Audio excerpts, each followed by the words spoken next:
Kung bago ka pa lang dito sa ating channel, mag-subscribe na po kayo sa Donmar TV para lagi kayong updated sa ating mga balita at sa mga breaking news natin. And also guys, kung mag-subscribe kayo sa Donmar TV, yung mga cellphone po ninyo ay mag-notify yan kung meron tayong live, okay? O meron tayong bagong uploads, okay? Sabay-sabay muna tayong mag-follow at mag-subscribe sa Donmar TV. 1, 2, 3, go! Ayan, naka-follow, subscribe na ba lahat? Thank you, thank you. Dinismiss ng Quezon City Prosecutor's Office ang mga reklamong direct assault, disobedience to authority at grave coercion kina Vice President Sara Duterte at aide nito na si Police Colonel Raymond Dante Petina La Chica. May kinalaman ng mga reklamo sa nangyaring insidente noong Nobyembre 2024 sa Veterans Memorial Medical Center o VMMC kaugnay sa paglilipat kay Attorney Zelveca Lopez na Chief of Staff ni VP Sara mula VMMC patungo St. Luke's Medical Center. Batay sa resolusyon ng piskalya, lumalabas na wala namang pananakit na nangyari, pagsuway sa utos o kaya'y coercion o intimidation na ginawa ang pangalawang pangulo sa complainant na si Police Lieutenant Colonel Van Jason Villamor. Paliwanag ng piskalya, natural lamang at lehitimong reaksyon ang ginawa ni VP Sara dahil nakakahila ng galit ang ginawa ni Villamor nang tangkain nitong isara ang pintuan ng ambulansya at muntik nang tamaan ang Vice-Presidente. Dahil dito ay hindi kinatigan ng piskalya ang mga reklamo alinsunod na rin sa direktiba ng Department of Justice na kailangang may malakas na ebidensya para maisampa ang anumang kaso sa korte. Napahiya po ang pinuno ng PNP na si Marbil. Bakit to kanyo? Kasi yung pagsampa-sampa ng kaso ng bata niya, hindi kinatigan ng piskal. So ibig sabihin po mga kababayan, iyak talo ito mga ito. Ibig sabihin po, yung kanilang mga aligasyon na kesyo inano ni Pangulo tuloy. Excited lang. Inano ni Vice President Sara Duterte itong pinalagan yung PNP. Ay naku po, mapapakita ho natin dito. Ipapaliwanag ho natin na talaga hong sablay. Alam mo naman di ba? Hari ng sablay, walang iba kung hindi si PNP Chief Marbil. Kasi tandaan niyo what we are presenting is not fake news. We are presenting evidence and it's up to you kung ano ang iyong konklusyon. Kasi kung maaalala ninyo, meron sinabi si Bato. Di ba? Meron sinabi si Bato, meron daw lumapit sa kanyang opisyal ng PNP. Kinausap daw. Sabi ni Bato ito, hindi po ako nagsabi nito. Kinausap daw ng pamunuan ng Kamara at sinasabing ilaglag mo lang si Duterte. Ikaw ang susunod na general. Ikaw ang susunod na PNP chief. Ilaglag mo lang daw si Duterte. Iaangat ka, parang gano'n ang dating ng usapan. I'm not sure kung ano eksakto, pero merong binanggit na gano'n si Senator Bato. Ngayon, ang tanong, dahil ba doon? Dahil tandaan ninyo, ang nag-utos at kumausap daw dito ay pamunuan ng Kamara. Kaya tuloy nagkaroon ng agam-agam na itong si PNP Chief Marbil, kaya naging PNP Chief yan at nalagpasan niya yung ibang mas matikas dyan. Mas marami daw mas matikas dyan Mas marami daw na uuna Mas senior dyan na dapat second in line na. Ibig sabihin, after ng PNP Chief, sila na dapat ang PNP Chief. Pero nilagpasan daw ni Marbil. Kaya tuloy ang daming agam-agam na nagsasabing, baka nga, dahil close nga itong si Marbil kay Speaker. Ano sa tingin ninyo mga kababayan? Ito kaya ay merong basihan? Ilagay nyo nga dyan. Oo, may basihan yan. Oo, muka. Sa tingin namin, bata talaga yan ni Speaker. Ano sa tingin ninyo mga kababayan? Ako nagtatanong lang Ako ay minumulat ko lamang ang inyong kaisipan sa mga pangyayari sa ating bayan. It is not for me to say kung ano ang dapat nyong paniwalaan. Pero kayo po ang mag-conclude. Ako ay nagpipresenta lang ng mga facts. Okay? Ako ay nagpapakita lang. O ito yung mga nangyari no nakaraan, ito yung mga usapan. Kaya ako'y nagtatanong sa inyo mga kababayan, sa tingin niyo ho ba? Itong si PNP chief, bata, hawak sa liig ni Speaker Romualdez?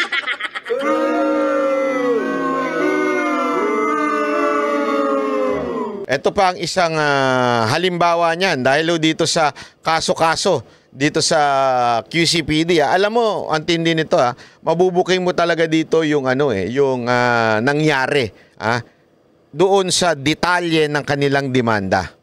Ibinasura ng Quezon City Prosecutor's Office ang mga reklamo laban kay Vice President Sara Duterte. Kaugnay yan ng umunoy pananakit ng kanyang kampo sa mga pulis habang inililipat sa ibang ospital ang Chief of Staff ng OVP.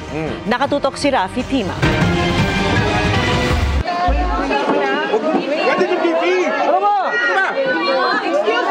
Kuha ito Nobyembre noong nakarang taon nang pilit ilipat sa St. Luke's Medical Center si Atty. Zuleika Lopez mula sa Veterans Memorial Medical Center. Ang paglipat pinangunahan... Ayan sinara po. Apakatarantado lang Nandun yung ating Vice President. Tingnan nyo. Tingnan mo itong pulis na to. Binabantayan nga siya Sa Veterans Memorial Medical Center. Ang paglipat pinangunahan mismo ng... Munti kang pang ipitin. BP Sara, tandaan nyo yan Tandaan niyo yung pagmumukha ng pulis na yan, yung opisyal na yan, na munti ka nang ipitin kayo. Ni Atty. Lopez na si Vice President Sara Duterte kasama ang ilang opisyal ng PSG na nakadetail sa bise. Sa kaguluhan, sinabi ni Police Lieutenant Colonel Jason Villamor, Chief ng QCPD District Medical and Dental Unit, na itinulak, sinigawan at ginamitan daw siya ng puwersa ng kampo ni VP Sara. Si Police Lieutenant Colonel Villamor ang napag-utusan noon na dalhin si Atty. Zuleika sa BMMC matapos sumama ang kanyang pakiramdam. Napag-utusan daw na dalhin sa BMMC. Alam mo, ang tanong, sino nagutos? Kaninong otoridad? Yun po ang tanong dito. On whose authority? Kanino nanggaling ang authority na yan, yung pag-utos na yan? Yan po ang tanong natin. Kasi napaka-importante yun yan. Para malaman natin, ano ba talaga ang nangyayari dito sa PNP? Sunod-sunuran na lang po ba talaga sa speaker ito? Kaninong kautusan yan? Malalaman natin yan, unya-unya. Ipapakita natin dito yan. Malaman natin kung kanino at sino nag-utos yan. Pang nasa detention facility ng Kamara. Dahil sa insidente, sinampahan ni Lieutenant Colonel Villamor ng reklamong direct assault, disobedience to authority. Pasampa-sampa pa si Guya, kala niya. Susuportahan siya ng boss niya. Hindi, alam nyo mga kababayan ito makinig kayo na mabuti. Kayong mga kapulisan, tapat natin sa pagmumukha ni Sir. Sina Vice President Sara. Yan. Sir, kayong mga pulis, stay away from politics. I'm telling you. Ang politika, mabilis magpalit yan. Mabilis magpalit ang mga opisyal at ibinoto ng taong bayan. Kayo, mahaba pa karir ninyo. Di ba? Unless it's worth it. Yung pagkiling nyo sa politika. Di ba? Mahalagang mahalaga. Gaano kaya kahalaga yun? Ang pagkiling ninyo sa politiko. Kasi kung talagang ikaw ay seryoso, alam mo ito ng mga kapulisan. Sigurado ako alam mo yan.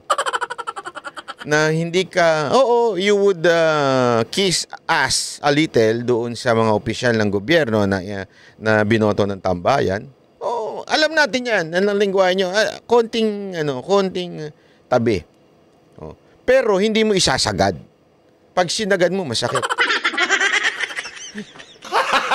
Gago! Hindi wag mo isasagad yung pagkiling mo sa isang politiko. Bakit kanyo? Kasi mapapalitan yan someday. And there is always a big possibility na ang papalit dyan ay yung kalaban yan. Pag masyado kang dumiin, naku. Kanina, sumagad. Ngayon naman, dumiin. Gago! Totoo yan. Pag masyado kang dumiin doon sa politiko na yun, pag nawala yan sa kapangyarihan, saan ka pupulutin, kuya?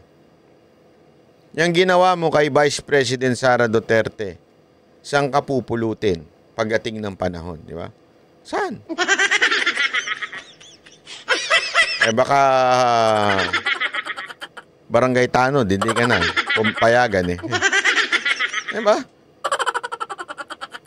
Kasi nga, dahil sa pagsipsip ninyo, doon ko sino mang animal na nag-utos sa inyo na ilipat yung Chief of Staff. Tandaan ninyo, ang Office of the Vice President, lahat ng karamihan, nandun ako karamihan ng mga nandun, mga abogado yun.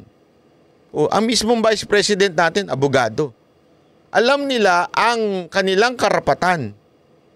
Tandaan ninyo hindi po akusado yung Chief of Staff ni VP Sara Duterte. Hindi po kriminal. Hindi po convicted. Siya ay resource person na na-contempt lang. It doesn't mean guilty siya or anything. O it doesn't mean na meron siyang kasalanan. Talagang tarantado lang at abusado ang kamera. Tapos susunod kayo sa utos na pabalang, mali, at hindi naaayon sa batas. Tapos, pag nagalit, yung boss nung inuusig ninyo, magdedemanda kayo ng ganyan. Maling-mali ang ginawa ninyo, sir. Maling-mali. Kita nyo, piskal na nagsabi. Diba? Prosecutor's office na nagsabi. Walang timbang niyang akusasyon. Di pahiya kayo niyan. Hindi, mga kababayan, simple-simple, di ba pahiya ho sila niyan?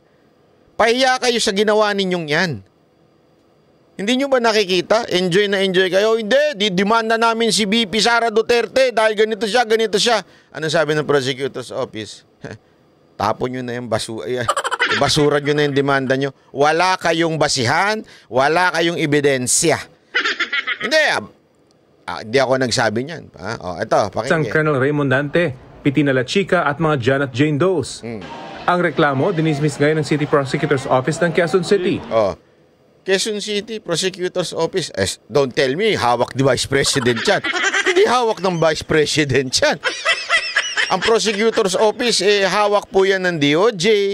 At at the same time, kahit papaano, masasabi nating hindi naman po masasabing hawak ng Vice President yan. Malabo ho. Malabo na magkakaroon ng impluensya ang Vice President yan.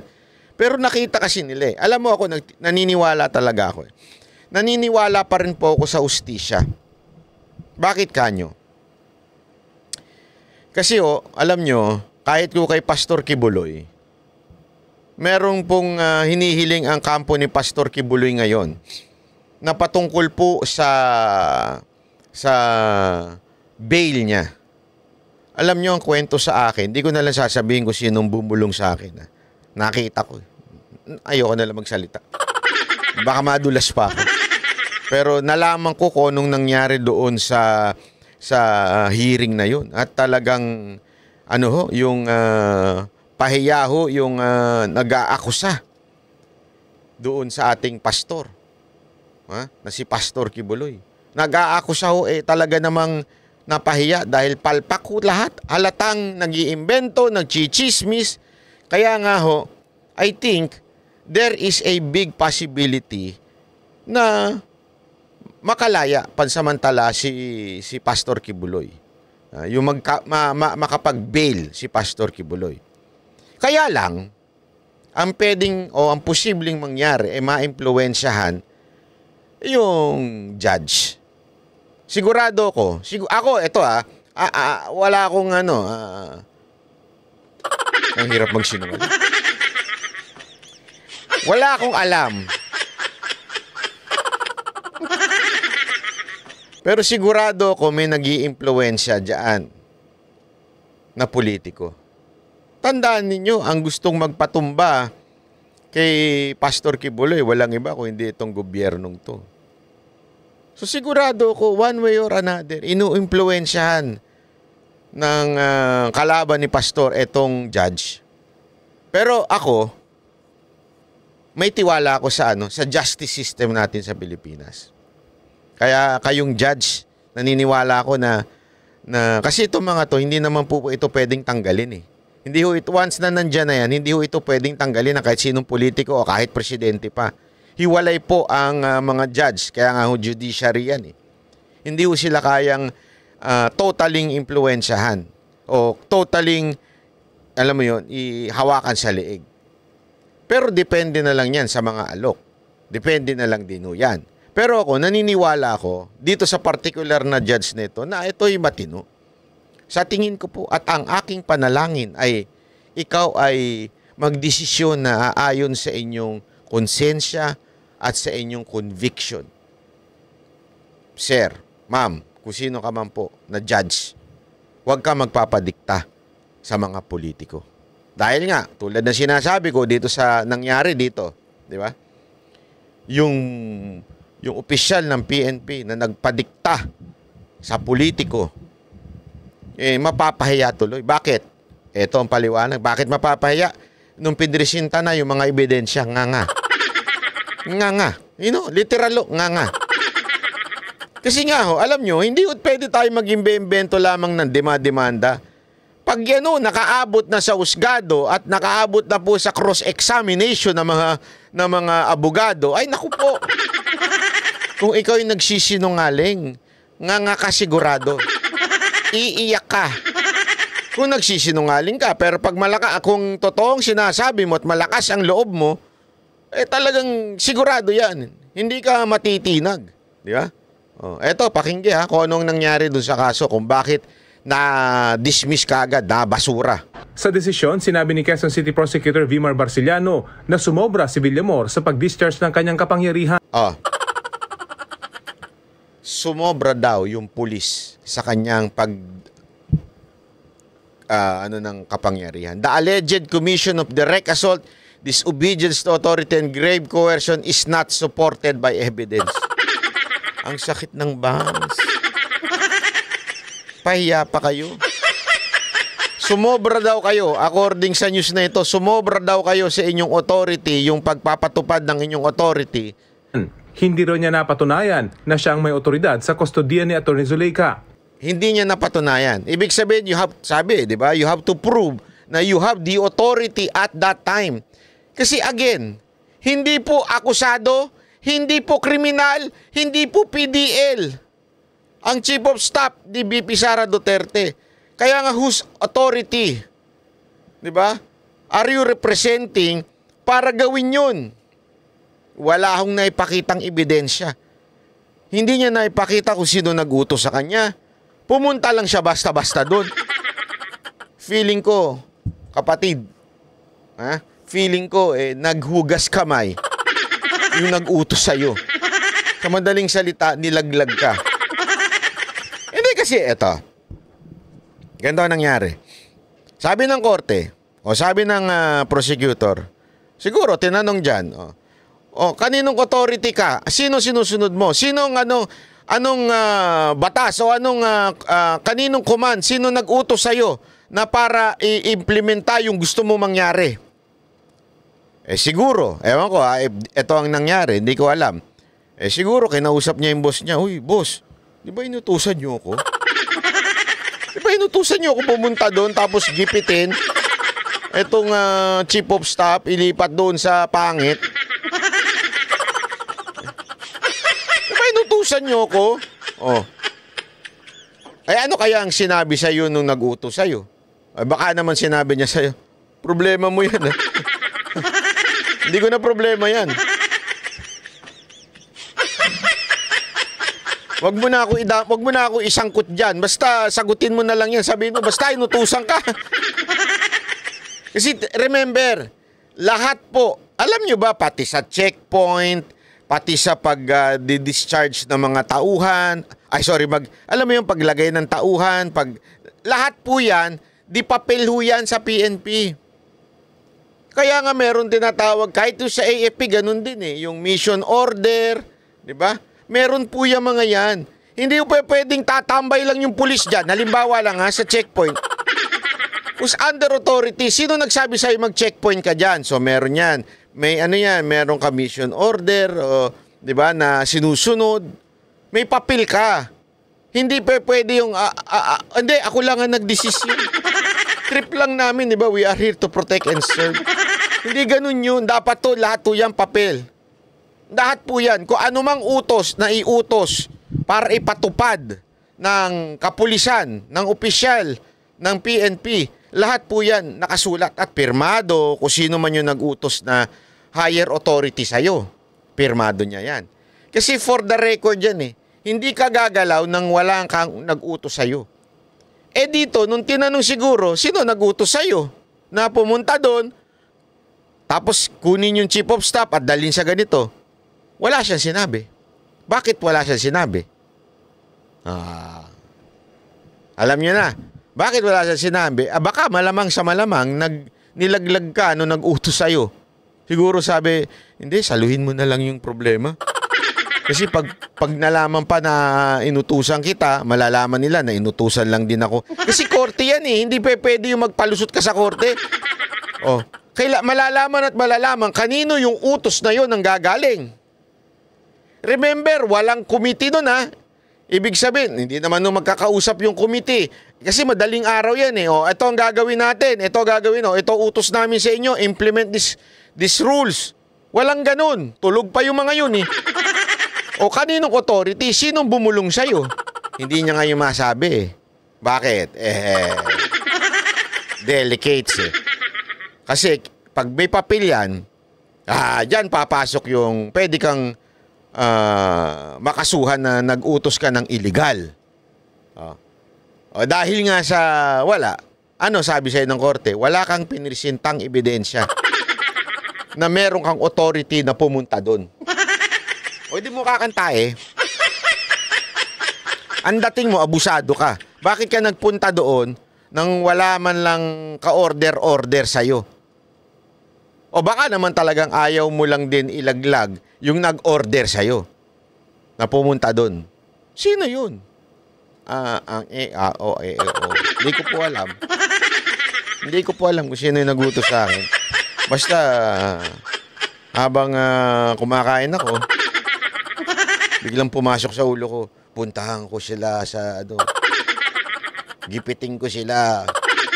Ganun lang basta-basta yon. Ano to, robot? Alien ka? Alien. Biglang pumasok sa utak ko. Pupuntahan ko sila, ililipat ko sila. Sabi siya. Kasi ganun na nangyari, walang utos Ang paninigaw at pagtulak ng mga akusado, reasonable din daw ayon sa ebidensyang nakita. Yung pagtulak, yung ng akusado na si Vice President Duterte, ay isang reasonable. The said act, yung sinasabi nung pulis, is rather justified because he is unrelenting despite his previous display of aggression. Her reaction was a spontaneous and legitimate outburst triggered by his provocation. Dahil pinrovoke nga siya, kaya nga, ayun po. Dahil sa pinrovoke siya, mga kababayan, kaya reasonable lang daw yung pagtaas ng boses ni VP Sara Duterte. So, paano yan? Nagmukha po kayong tanga dyan. Hindi. Nagmukha po kayong tangang kapulisan sa ginawa ninyo yan. Bakit? Walang nag-utos sa inyo. Hindi nyo mapresenta kung sino nag-utos sa inyo gawin yan. Pangalawa, reasonable naman. Ibig sabihin, yung sinasabi nyong abusado o yung sinasabi ninyong lumabis ang Vice President, sinasabi ng korteng, tama lang, reasonable yun. Kawawa naman kayo. Nga ang abot ninyo, di ba? PNP Chief Marbil.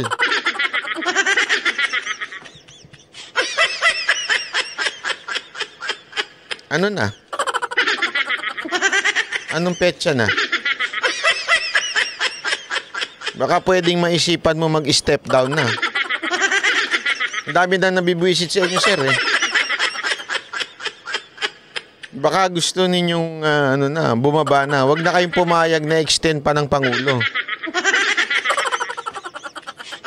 Oh, by the way, happy birthday Birthday niyan kaya nga dapat retired na yan Dapat magre-retire na yan kasi pag naging pag umabot na siya dun sa edad na dapat mag-retire na siya. Kaya lang meron niya lumulutang-lutang ngayon na kwento parang actually medyo ano nga sila, nadulas nga sila doon eh. Sabi nung we need stability, kaya it is good na ituloy yung PNP chief. So parang sinasabi nila na medyo destabilize na yun. Merong nangyayaring destabilization o merong nangyayaring pagyanig sa PNP chief. Kasi may narinig ako interview, yun ang sagot eh. To be more stabilized and secured. We would good.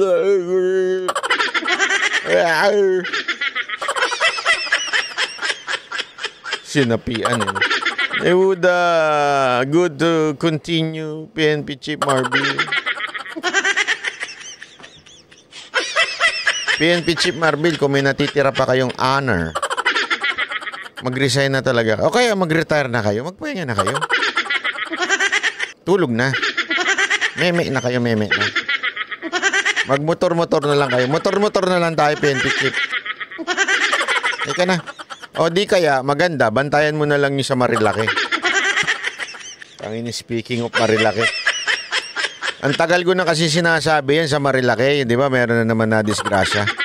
Ang tagal ko na sinasabi yan sa putangin ang Marilaki na yan. Ang dami-daming kamote dyan eh. Hindi ko nga maintindihan ba't tayo nagugutom eh. Sa Pilipinas. Ang daming kamote. Andiyan lahat sila sa Marilaki. Nakapwesto, nakatayo. Yung iba naman, lumilipad. Ang dami-dami dyan.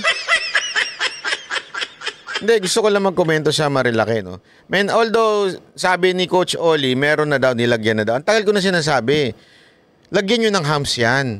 O, diba? Kasi dati daw, yung nilagyan ng parang puti, nilagyan sa malayong lugar naman din. Ibig sabihin, hindi doon sa talagang Devil's Corner. May tawag dyan, Devil's Corner. Dahil yung demonyo, maraming kinukuha dyan. Hindi ko rin alam sa mga gagong nagpangalan yan. Devil's Corner yan. Parang enjoy na enjoy pa kayo na kinukuha kayo ng demonyo. Di ba? Tapos nilagyan ng puti, pero malayo din naman. Ibig sabihin, kasangkot yung DPWH kung sino man naglagay ng animal na puti-puti na yun. Yung parang puti-puti na gano'n na parang gumaganon-ganon ng konting daanan.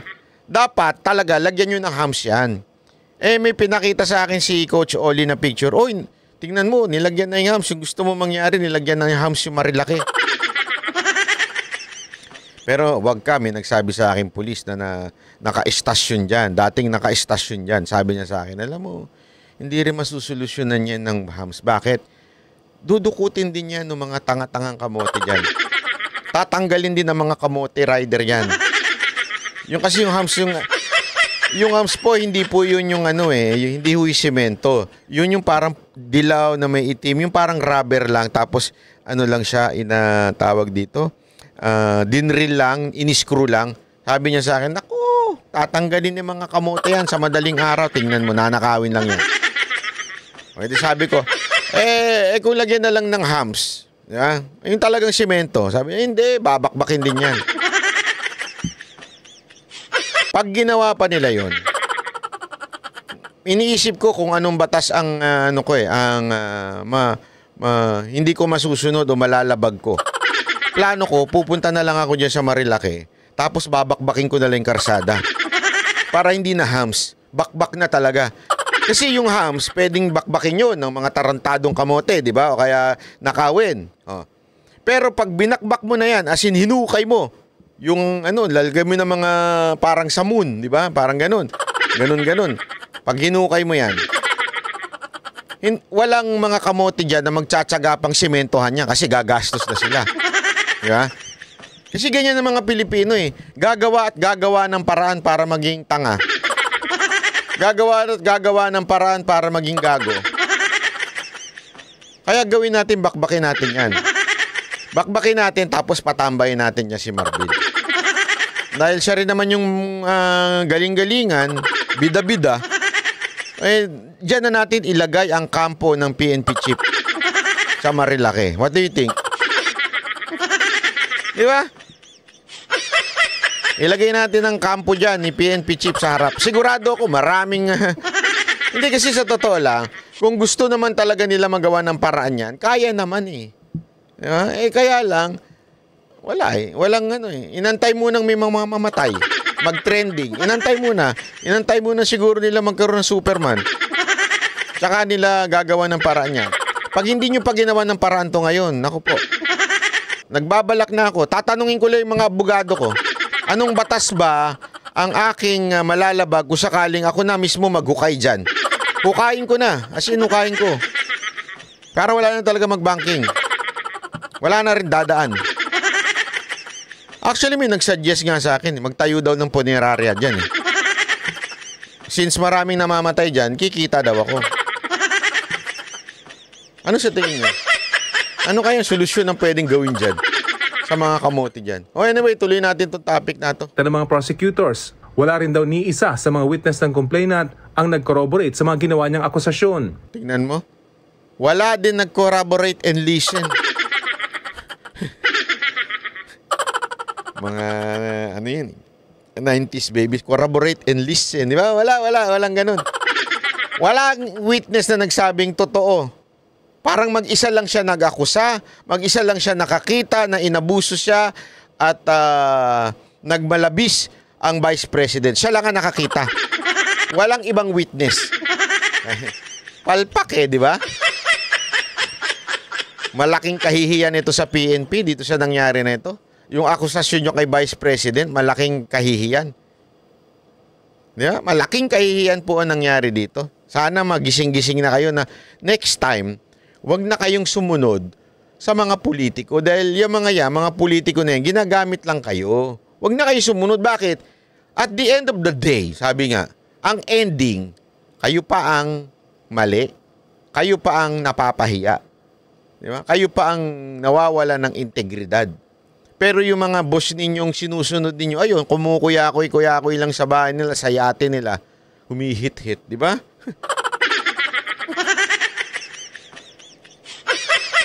Hininga namin ng pahayag si Police Lieutenant Colonel Villamor at ang QCPD, pero wala pa silang tugon at para sa GMA Integrated News. Siyempre naman, tutugon ka pa ba kung... Hindi, tutugon ka pa ba kung ganyan napahiya ka na? Wala, tahimik ka na lang. Mali. Sabi ko naman kasi sa inyo, next time, matuto na tayo. Huwag ko tayong basta-basta sunod lang sa utos nang wala kayong papel, nang wala man lang, alam mo yun. Kasi pagdating sa dulo, kayo malalaglag. Hindi, alam mo na mga kapulisan to. Sabi ko nga sa inyo, dami kong kaibigang pulis eh. Lahat ng bagay, di papel yan. Lahat yan may order. Hindi pwedeng wala kang letter order nga yung tawag sa kanila eh. Sa AFP naman, mission order. Hindi pwedeng wala kang letter order o mission order tapos gagawa ka ng isang bagay o mag-ooperate ka nang wala kang letter order. Alam mo, pagka nagkabulilyaso sa korte, ikaw ang mapapahamak. Ikaw ang mananagot. Kasi nga, wala kang authority. Yan ang nangyari dyan eh. Malinaw pa sa malinaw, walang authority. Una, yun ang sinabi, walang authority na ikaw ay ano ng iyong utos o magpatupad ng batas dyan. Wala kang authority. Una yun. Pangalawa, walang nag-collaborate sa'yo na meron pa nga abuso sa parte o merong pagiging pagtapik o pananakit ng tauhan ni VP Sara Duterte. Walang witness. Kahit siguro yung mga kasamahan mo, hindi na natakot na eh. Mag-witness eh, kasi alam nilang hindi totoo. So, pahiyang-pahiya po kayo dyan, PNP. Huwag nyo nang ulitin yan. Diba? Pagsabihan nyo yung mga tauhan nyo na huwag nyong gayahin si Torre. Gaya kayo ng gaya kay Torre. Si Torre, yung OA na OA, magpapatala ng ilang batalyon. Isa lang ang huhulihin, pastor pa, maghuhukay ng... Tingnan ninyo. Ito, maniwala kayo sa maniwala. Darating ang panahon, kawawa itong mga opisyal na sumunod sa utos ni Torre na kinasuhan ng KOJC. Bakit tuka nyo? It's a place of worship, maghuhukay ka. Yun po ay paglabag sa batas, pambabastos sa relihiyon ho yun. Place of worship. Anong napatunayan mo? Asa na yung heartbeat? Nasa Quezon City. Wala ho dyan sa KOJC sa Davao. Pa-heartbeat pa kayo na napatunayan nyo. May mga daga. Hukay kayo ng hukay. Sasabihin nyo walang hukay kahit may mga picture at video na lumalabas. Ang dami kong alam dyan eh. Ang dami kong alam. Kawawa talaga kayo dyan. Yung mga nag-implement ng maling unlawful order dyan sa KOJC, napakagaling na mga abogado ng KOJC. Sasagarin kayo hanggang dulo.